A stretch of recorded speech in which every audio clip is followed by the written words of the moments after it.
All right, looks like we have a couple more people popping in here. Give it just another minute or two. Hope everybody's having a great Thursday so far.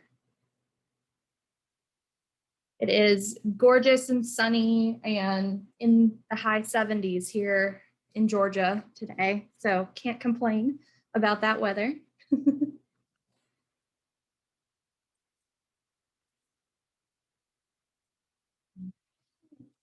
More people here. Give it just one more minute and then we'll get started.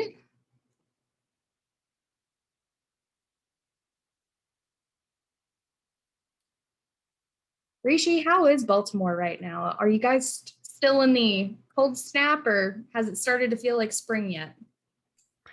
So it has started to feel like spring. Over the past few weeks, it's been getting a bit warmer and warmer, which is much, much better than last year because I remember last year, all of April was just cold and then it suddenly got warm in May. But we're getting real spring weather this year, so it's nice. Oh, good. That's exciting. It's always nice when it feels that way. All right. Well, I think we're going to go ahead and get started. So, thank you everyone for joining us today for our Lunch and Learn series, graciously put on by our Collegiate Council. My name is Nikki I. I'm stepping in today for Leslie Walton. I am actually the Scholarships and Communications Manager with NSHSS. And I am pleased to introduce to you our speaker today, Candace Prince. So she is actually one of our educators and one of our Be More Fund winners from 2020. Just a little feedback and a little snapshot at her. She is actually the Assistant Director of Fine Arts for Socorro ISD in El Paso. She's won a couple of different recognition awards for her efforts in promoting environmental awareness, including her nonprofit, the Green Hope Project. Candace, I'm going to turn it over to you and, let you tell us your story. Tell us some of your experiences with NSHSS. So first of all, thank you for having me. I really appreciate you guys reaching out, and we'll gladly share any information we have about where we come from if it'll help anybody. So the first time I ever heard about NSHSS was from one of my students, Giselle. She got a letter and she came up to me and she said, "Hey, I'm a part of this organization." And she nominated me as an educator. And so I was like, "What is this? Who are you getting mail from? Like, are they legit? Let's research this place." Cause I didn't want any, no, I was like, "Is this a scam?" And so we researched it and I was like, "No, like they're pretty awesome. Like they're legit." I looked up reviews. I dug on the website and I was like, okay, they're really cool actually. And so that's how we first found out about it. And so becoming a member and being a part of it throughout the years and having students who use the supports that you guys have provided, it kind of converted me quickly and I began promoting you guys more. But through getting your emails, I found out about the Be More Fund. And so this was kind of like a competition for inventors or people who started nonprofits or anybody who was a part of NSHSS that wanted to make the world a better place. And they had an idea and they needed to pitch it, right? And so I was like, "Hey, I'm a member. Hey, I have a nonprofit." And so I thought, well, what the heck? We'll just go for it. And so Green Hope Project is a nonprofit that we started. It began with the students. And so my art club kids after school were looking at the Chihuahuan Desert across from our campus, and we were noticing that there's pollution everywhere. And the art students, thinking like art students, were thinking advocacy. So how can we take the trash we find and convey a message to our community? And so they were like, "Hey, wouldn't it be cool if we collected all the trash and we made like a giant trash monster sculpture?" And it was like, we put a plaque and then it said, "This was made out of 500,000 pieces of trash in your own backyard." And then it became like, oh my God, you guys are thinking at such another level, activism. And, and so we kind of tabled it until I saw a contest advertised at Barnes and Noble for educators to propose a community service project. And so I pitched the idea, take the trash, we're going to do cleanups. We're going to, instead of having those items end up in a landfill, we're going to create artworks out of them and then have a region-wide art exhibition, El Paso, Las Cruces, and Juarez. So that's Texas, New Mexico, and then take it to another country because we're right on the border where Mexico is. And then the proceeds from any art sales will go back to local nonprofits. That was the pitch. Clean it up, turn it into art, do workshops with the community, have a show. And we pitched it and we forgot about it. And 8 months later, we got an email saying, congratulations, you're the sole winner in the nation. Your grand prize is Chelsea Clinton's coming to your school to do a kickoff event in 2 weeks. And I was like, what the heck? I didn't even look at what the prize was. I was just like, hey, let's just do a contest. I was like, wait, Chelsea Clinton, like somebody else with a different name, Chelsea Clinton? And no, it was her. And then that's how we began. And so this totally turned our lives around. And the students helped me create a website, get sponsors ready, schedule the cleanups, do the workshops for the community, hang the exhibition, do the posters for the exhibition, write newsletters. And then all of a sudden these kids, what they had talked about became action. And it was a whirlwind for me. I was like, whoa, we were just discussing this after school eating pizza. Like, what the heck? And so it turned into something that it had such a great movement to it that at the opening reception a year later for the art show, there was 1,000 people in attendance. And so we thought we could just say, good job, we did it, we're done, or we could continue. And so here we are on year 5. So that group of kids, some of them had followed me to become board members on what we turned into Green Hope Project, which is our nonprofit.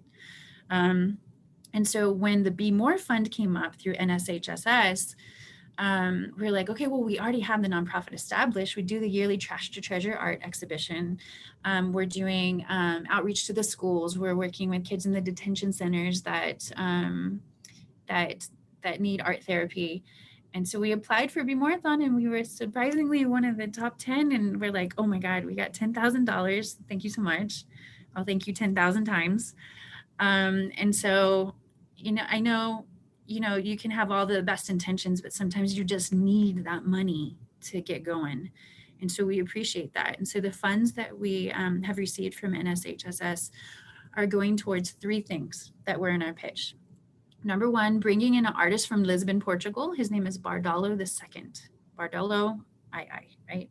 He does this whole series called Trash Animals.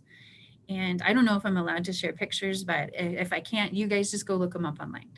And so we want him to come to our city to do a giant trash mural. It sounds absolutely disgusting, guys, but I promise you it's really beautiful. And so he takes trash and drills it into the wall, paints on top of it, and he's depicting the animals that are being injured by pollution. And so, I mean, it's just incredible. And to have that information up, we're asking that he come and do an animal that's endangered in our region. The second thing is to hire educators to help write curriculum geared towards environmental education. So pay teachers for their knowledge, but also coordinate with them to have free curriculum that goes out throughout the whole world so that teachers who are so stressed and so overwhelmed and don't have time to do the environmental lessons that they would love to do, will do it for you. You just, boom, share it with the kids, it's done for you. And then the third thing we're using the money for is for these really cool machines called Precious. It's like a precious plastic thing. And they're machines that take plastics and grind them up and shred them into little pellets.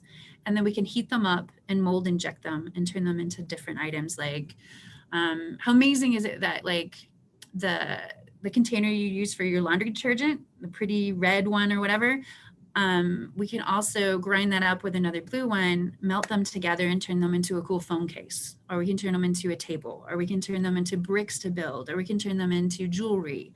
And so now, I don't know if you guys realize recycling is great, do it if you can, but a lot of the things that people recycle don't end up in recycling. They do end up in the landfill anyway. So our goal is to encourage people to invent things that replace plastics, because plastic sucks. And B, to take the plastic that already exists and reuse it over and over again to make new items like these cool phone cases or whatever. So go check out Bardala's II. Go check out Precious Plastic. that's what we're doing. So that's what the funding is going towards. And, you know, they're in the works. It's been about 6 months, 5-6 months, they're in the works. And so stay tuned to hear the end result of all these. But we've already been in talks with some businesses downtown to put the mural up. And so they are in agreement. And actually one of the buildings is facing the border entry. So when people are coming in from Mexico, that would be one of the first walls that they see. And we'd have a plaque about the endangered animal that it's representing. So thank you to NSHSS for helping us make that happen. I don't think you realize how far reaching your impact will be, how many millions of people will cross that border and see that. That is pretty spectacular. Thank you, Candace, for telling us all about what you've been up to and what you're currently doing. And I would be Not too much, I'm sorry. We're fine. I would be remiss if I didn't also introduce our collegiate council members that are also here, Elgin Rhymes and Rishi Biswas. They are here as well. So Elgin, if you want to go ahead and say hey, feel free to hop in here. Greetings and humble salutations, everyone. My name is Elgin Malik Rhymes. I'm a second-year industrial engineer at Florida Agricultural and Mechanical University. And, you know, I'm glad that everybody is here in attendance to hear this wonderful presentation from Ms. Candace herself and to be inspired on not only how to win scholarships, but what it takes to start an initiative that will provide a progressive movement that will inevitably better the world, because you can't. I was focused in sustainability and engineering myself for my industrial engineering background. So hearing this is phenomenal by all stretch of imaginations. So I'll say keep up the good work, and if you're inspired, keep going with it.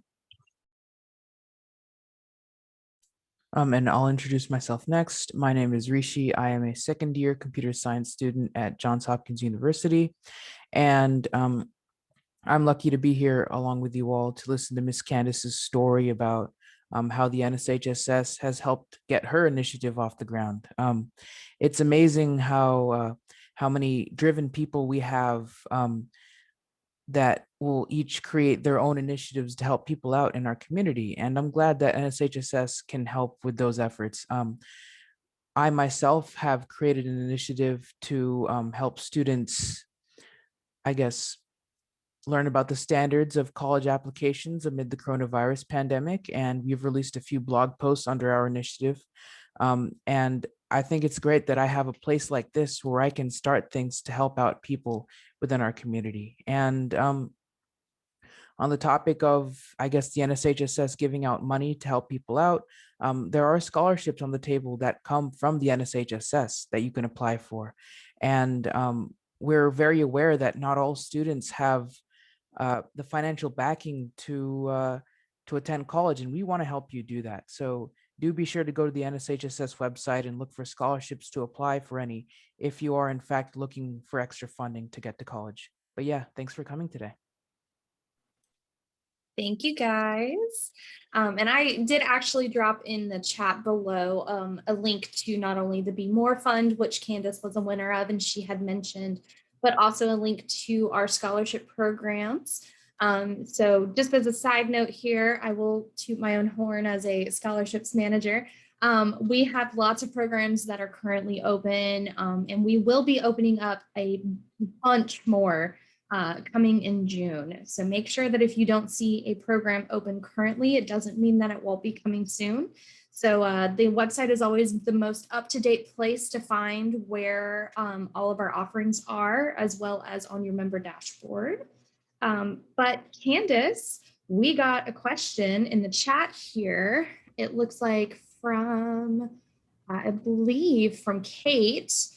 Have you heard of the new potential use of melted down plastic as homeless shelters? I haven't looked too far into it, but the idea seemed to have a lot of positive benefits. What do you think about that? Yeah, I love that that Kate mentioned that, because that's kind of the direction that we want to go. Like with Green Hope Project, we've got our 3 pillars is art, education, and environmentalism. Which is like an interesting trifecta, right? I mean, it's kind of like, oh, you're just doing everything in the world, you know, like, but the cool thing about the environmental component is that I don't think people realize, well, they do, but really when you look at it more detailed, everything is connected. Like if you are helping the environment, you know, you can help the economy. If you're helping the economy, you're helping people. If you're helping people, you help society. And people, you know, it's like, you know, people don't want to suffer environmental justice issues. You know, like how come the nicer neighborhoods have the nicer parks? How come the people who are lower income are right next to a metal recycling plant that's toxic for their children? And so we address these kinds of things, and that's the direction we want to go. And that's what really gets me excited, because we're like, I specifically mentioned, and I don't know if you caught this, Kate, when I mentioned what we could make with these materials was bricks. I'm already thinking bigger. I'm thinking like, how can we use these bricks to create structures? How can we use the plastics to do interior for tile and stuff within homes? How can we use these items to make playgrounds for kids? And so I'm thinking much bigger. I think we'll start off smaller, but I'm thinking more like a large level where instead of people ended up recycling, wondering if the recycling ended up in the recycling for real, they could start bringing us this stuff, and then they could see immediately what it's turned into, and it become like an educational thing where kids can come and do field trips, and then we can work with our local homeless shelters to maybe build those tiny homes for the homeless people where they have a whole community, and then we start to get the gardeners in, and they teach them how to grow their own food, and so I can see this whole thing, everything is connected. And so it's just a matter of getting all these different people that have these different expertise together to have a bigger plan. And so mark my words, we're going to come back in a few years, and this is going to be different. But yes, I have heard of it, and yes, I think it's phenomenal. I mean, if you're not going to use the plastic, you know, why end up in a landfill when it could be turned into something more beautiful and more useful for our community? So yeah, keep thinking like that. We need to get rid of plastic. So some of you guys listening, if you're inventors, make it happen. Like, because we need you. We need you. Hey, there's no planet B, right? I have a Perfect. question for Miss Candace as well, if that's okay. Absolutely, go for it. So at the moment, Miss Candace, the trash and recycling materials seems to be repurposed into art, which at the moment seems to be decorative. Is it your goal to take that trash and that recycling material and eventually turn it into something functional as well? Yes, you're awesome for asking that. So I think we can continue to do two parts, right? So precious plastic, those machines is geared towards plastic waste. And so when we began to do the mold injecting and we began to, you know, build the machines, Elgin, I know you said you were excited. If you want more information, just type in precious plastic. They have the specs online. It's open source. Anybody can make these. And so they have the specs for the shredder. They have the specs for the one that does mold injecting. There's an extruder machine. And so we want all of them. So I'm thinking tables, chairs, bricks, phone cases, functional items, bowls, you know. So some of these can be donated to people who are in need, and some of these things can be sold to help sustain future endeavors, right? Like if we need to maintain the machines or whatever it is that we need, definitely sell them at a much lower price where it's reasonable for people, but the monies would go back into the nonprofit to continue these endeavors.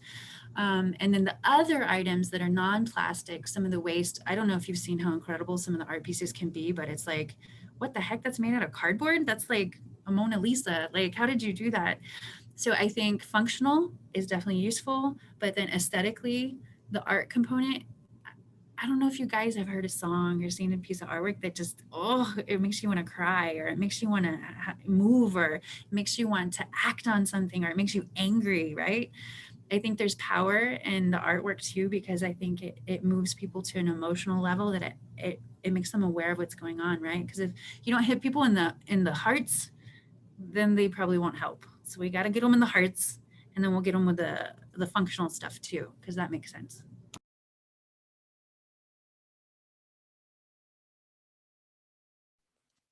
That was a great question, Rishi. Thanks for that. Thank you. Well, one of the things I wanted to kind of touch on, because I know a lot of our, attendees here might also be looking into applying for scholarships and applying for grants, especially when it comes to either, funding their education or their nonprofit or, moving forward kind of a thing. And this question is open to all three of you because you've all been part of this group of individuals who have, been awarded something from NSHSS. I'd love to know, could you share some of your experience of applying for a scholarship or grant with NSHSS, and kind of if you had one tip you had to pass along to someone, what would kind of be your one tip? We can start with Candace. What would you say? So my tip for applying to scholarships and grants, I think it really helped me to do my research on exactly what you guys were looking for and make sure when I applied, I met all the criterias, because you wouldn't put it out there if you didn't mean it. And so there were certain things that were like, keep your presentation under 10 minutes, or, make sure that you include these points, or, and so you have to come prepared, or else you look like you don't care enough about receiving it to put the research into it. And it's kind of like, even if you're applying for a job, it's like, you don't even know anything about it and you didn't even present yourself well. So clearly you don't want it as much as the person next to you.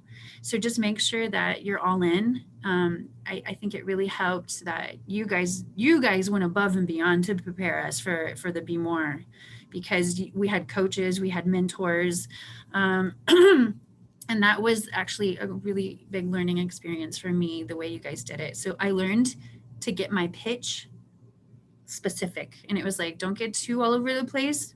What is the big picture? What do you want to do? Why do you want to do it? And why do you need us to help you? And so just, present yourself well, because they'll, people remember. So be prepared. That's great advice. And that definitely is helpful.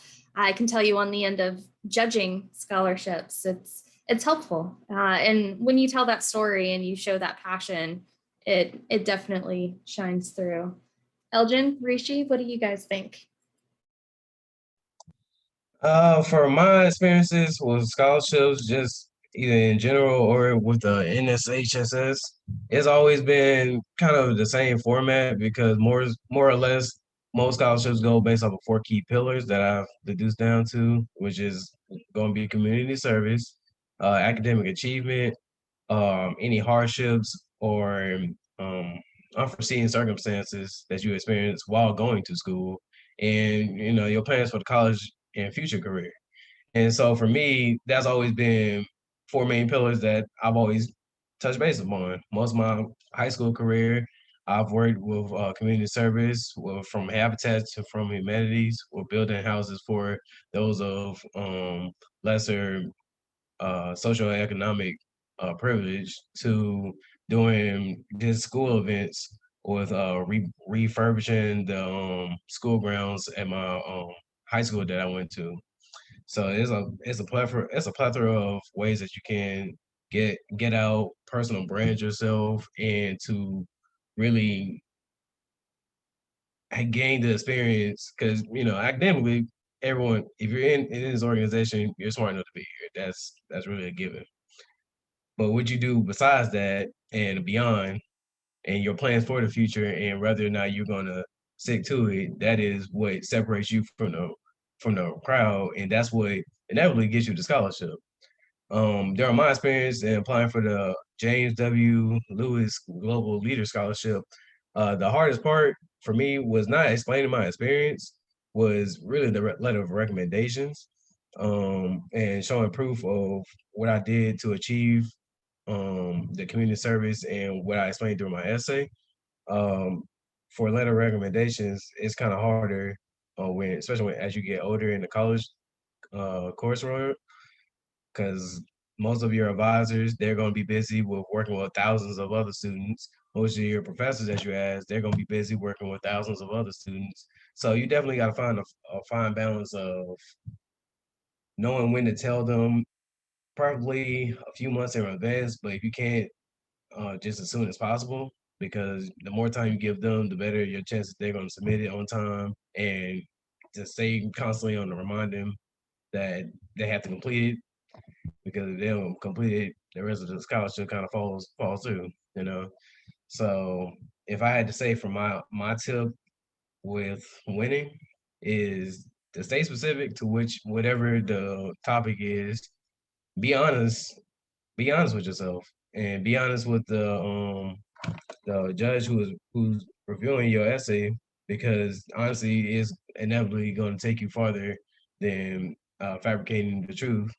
And just be you, because that's all a scholarship essay really is, or a scholarship is really devoted to. It's devoted to the person that is the most authentic versions of themselves and the best version of themselves, and who wants to make a change in the world. So that's my experience with scholarships, especially with the NSHSS, and how to really be successful going forward. So, Richard. I think everything you said is pretty great. I agree with all of it. And I think in my experience, everyone has already touched on really everything else I wanted to say. But I guess one area of scholarship applications is the unfortunate fact that you will be rejected every once in a while from a scholarship that you want to get. And if that happens to be the case, I'd say don't worry about it. There will always be more that you can apply for. There's always more things on the table. And if you see an opportunity to get a scholarship in a subject that you're interested in, please, by all means, take it. It's just an essay, a resume, a transcript, letter of recommendation. It can feel like a lot, but after you do it once, you kind of get used to it. So don't be afraid to apply for more things just for the fear of getting rejected. It's going to happen, of course, but your goal is to help yourself move through college, and the best way to do that is just to apply to multiple scholarships. That's great advice. Think of it like this, guys. It's like playing the lottery. Like, it's kind of fun. You take a gamble and you might get an email saying, oh my gosh, you're the $10,000 recipient of the Be More Fund. And it's like, oh, I won the lottery. I played so long, but I finally won it. So it's kind of exciting. Treat it like a game. I can definitely feel that way. It's always helpful when you get that, for sure. And I think we would be missing out on the best opportunity of the fact that it is April and Earth Day is next week.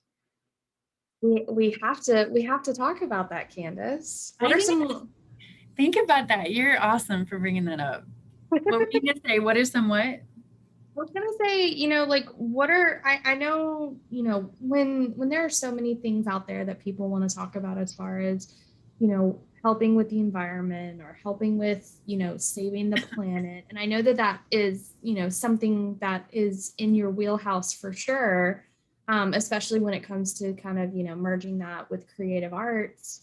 What, from your experience of what you've been able to utilize, what do you think is actually beneficial? I know there's a lot of different ways out there that you can recycle or save things or reuse different items or that sort of thing. I think, it'd be a great way for us to kind of round out this conversation. Mm-hmm. Mm-hmm. What are some things that you've been able to find through, Green Hope Project and just other pursuits that have been really beneficial? Because as we mentioned earlier, there's no planet B. And yes, exactly. So, I'm so glad you brought that up. Yes. Okay. So Earth Day is coming up. April's our month to shine. So if you guys are interested in knowing more about us, you can go to www.greenhopeproject.org. And actually, I'm going to invite you guys to a kickoff we're having this Saturday. Isn't it great that we can tune in from all over the world now? So come to our party in El Paso, Texas on Saturday. We're on Mountain Time. I know we're a little strange, but on Mountain Time, at 10 a.m. to 12 p.m., we're going to have some amazing keynotes, one of which is Michael Reynolds. He's the architect who built the Earthships. These are houses that are built from trash. Again, it sounds horrible, guys. They're beautiful. He does the inner linings of the walls with tires because they're insulated. He does the aesthetics outward stuff with wine bottles. I don't know if you've ever seen how beautiful the blue wine bottles are and how the light shines through. So go check the Earthships out. Michael Reynolds is, he's amazing. And so he's going to do a keynote, but if you come to our kickoff, we'll have some speeches about that. We're also going to have the Trash to Treasure award ceremony, so you can actually see what we're talking about when I'm talking about the artwork. And then we're also going to roll out 48 environmental workshops that all of you can attend, ranging from how to do solar cooking, how to do indoor composting, advocacy work, the questions that you're asking, how can we make sure that what we do is really effective? And so you're invited to sign up for any of those, and that'll be on the website. At greenhopeproject.org. But I think just to kind of end this off, sometimes you feel like it's helpless. It's overwhelming. It's too much. How do we save the world? I'm just a little person by myself. But I think you are not giving yourself enough credit. If everybody really took action, everybody who feels the same way we feel, if they did action rather than thinking about it collectively, oh my gosh, like we can take on anything. But so I think your purchasing powers is huge. The products you choose to buy and who you buy from is very, very important, more important than you think. So if you are disappointed with, certain products are using too much plastics, I guarantee you there's better products out there for the environment that they take that into consideration, and they probably smell better and they probably look better and they're probably putting more effort into it. Another thing, and sometimes people don't always have the monies to do that, but there are cheaper alternatives. So your dollar is powerful. So make sure who you're buying from is, they're ethical. And the second thing is, if you see stuff that bothers you, sometimes the best thing to do is get involved with policy and know who the people are within your city, because they're the ones making the decisions that affect all these things. So know who you're voting for. Even heck, guys, run for office. I'd support you with the environmental background. And then stop feeling like you're an island alone. Find your tribe, find your people who feel the same way. And maybe you can't save the world, but you sure can save that piece of property in your community. You sure can clean up that neighborhood. You sure can speak up for that kid that, needs your help to be in a safer neighborhood. So start in your own backyard to help the plants, to help the animals, to help your fellow human beings. And so you're going to find that you have a great impact in your own community, because people are going to watch you and you're going to be the example and you're going to be the future leaders, and people will think of you. So instead of walking by that piece of trash on the ground and ignoring it like the rest of society has, pick it up. Pick it up, because who knows what kind of animal it might harm if they eat that stuff. So you guys are amazing for taking the time to be here. I think you're already taking steps in the right direction. So join us for our kickoff this Saturday if you're interested. So much great information. I love that, Candace. And I do want to say, Kate, coming back in strong, we've got another question for you. With being part of the Be More Fund, that's one of our programs that we utilize to highlight those nonprofits, those projects, those companies that, a lot of our members have created as a way to better the world. Kate was curious, what would be your advice for those that are starting their own nonprofit? I will say I've noticed that quite a few of our NSHSS members have done this. And so, I'd love to hear what your thought process was on being able to start your own. Myself? What kind of advice would you give to someone who wants to start theirs? I feel like when I first started, Kate, you're going to be a force to be reckoned with. I see you. It's like starting. Keep going with it. But when we first started, I was an educator. I don't have a background in nonprofits. I don't know anything about 501c3. I don't understand how to do that, paperwork. So we had to research. We had to reach out to people that could help us.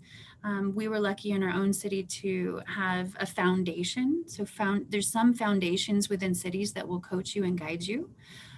Sometimes even your local representatives can guide to some degree. They can't do the paperwork for you, but they can guide you. And so I would reach out in your own city to see if there's any free attorney services or foundations. So the El Paso del Norte Community Foundation took us under their wing, and they said, this is how you do the paperwork. You can be under our umbrella. We'll help you with everything until you want to go off and fly little baby bird on your own. And so that kind of helped us. But I think even on the Be More thing, we even have 15-year-olds that have become 16-year-olds that have started their own nonprofits. Yeah, we had a couple that were 15 and 16. So it's just a matter of doing research. Sometimes when you do too much online, it gets overwhelming. So see if you can find somebody locally that can help you, that's experienced. The first thing is going to be coming up with your board members, a name, and a logo. Your name is super important. It needs to show what you do, but also make sure somebody else hasn't snagged it and paid for it somewhere on a website. But the benefit of starting your nonprofit is huge. You have no money, you have no idea how many grants we are able to apply for under that nonprofit. I mean, I'm talking about federal grants, state grants, local grants. And it's just, there's people that want to give you money to help you with your endeavors. Maybe they can't do what you do, but they'll throw some money at you. And that's what you really need. If you've got the passion for it, I would highly suggest becoming a nonprofit. And it's really helpful for the grants. It's really helpful. That's awesome. That's some really great advice. I might even have to take some of that myself. And just make sure your board members are people that are in line with exactly what you believe in, whether they're different personalities or not. You want to be surrounded by people that believe in what you believe in. Absolutely. And, I wanted to bring this back around. I know it was something that Rishi and Elgin brought up too when they were talking about it. But we tend to have a saying here at NSHSS that actions make a leader, not words. It's about what you do and how you put yourself into what you do. And it's something that, we really see as a big part of being a leader in your community. And, we really appreciate you spending your Thursday with us and giving us a little bit of some your wise wisdom and information. We really appreciate it. I did go ahead and put down in the chat if anybody else has any other questions for Candace before we wrap up. I want to make sure that those get answered and handled. And Elgin or Rishi, if you guys have anything else that you'd like to add, as I mentioned earlier, they're both on our collegiate council. So, for those who may not know what that is, Elgin, Rishi, would you guys like to tell us about it just real quick? Yep. So we are a group of NSHSS members, and we come together as a group of students to kind of hold events and plan things for the rest of the NSHSS body that we feel will benefit the students. So, for example, we have a big hand in planning the Scholars Day event and being a part of that, which is just a place where a lot of NSHSS members can come together and showcase their things like their like the projects they've been up to, or yeah, other stuff like that. And it's also a place where you receive scholarship awards if you choose to attend in person. So yeah, that's what we do. And there's different positions on the Collegiate Council as well.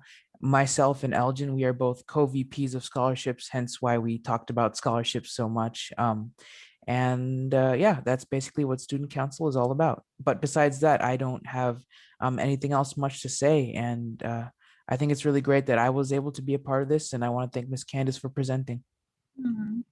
Thank you so much for having me.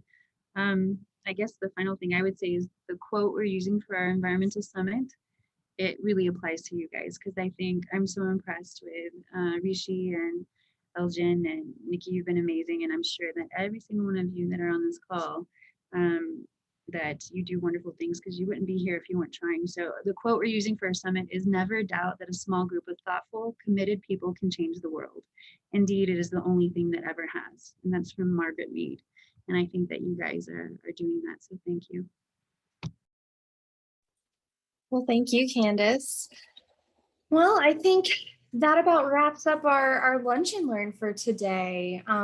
Doesn't look like we had any other questions come through. So Candace, I want to thank you for taking the time to be here. Elgin and Rishi, of course, thank you again for always being a big part and for putting this on for our members and for everybody that attended. Thank you again so much for being part of this and taking your lunch break with us on Thursday, if you will, to learn a little bit more about some of the people that make NSHSS so unique and special. So we Really appreciate it.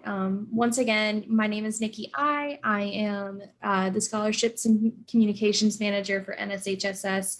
So if you ever have any questions, feel free to visit the website, or you can always reach out to information@NSHSS for general questions, or you can always reach me at scholarships@nshss.org as well. So if you ever have any questions about grants, scholarships, NSHSS, you name it, it's what we're here for.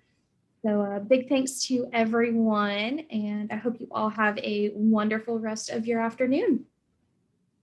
Thank you. Thank you.